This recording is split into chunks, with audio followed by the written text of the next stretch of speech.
Tinyao nandanya tanurana, tinyao nakamamy ny fiainanao,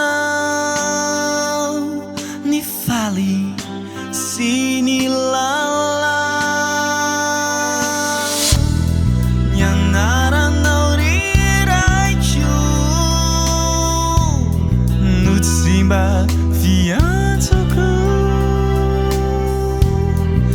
anio mba tiana janania rakaminao.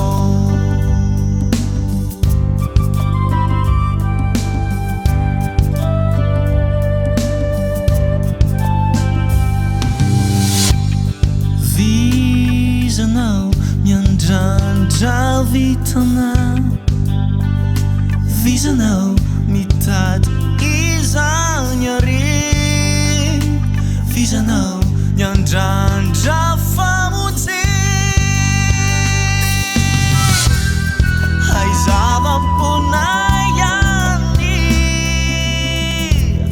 ny herim-pokolay, tsy azo isaigniry sonanante na fifaly.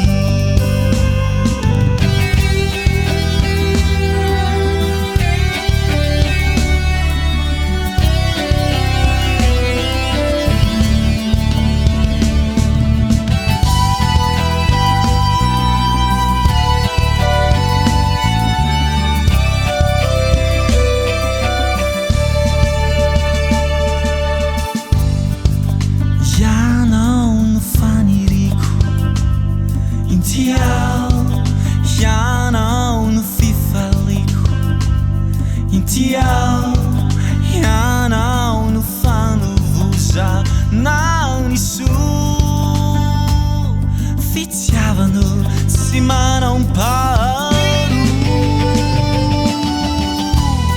sambatry izay mahita lay vity tsy mety.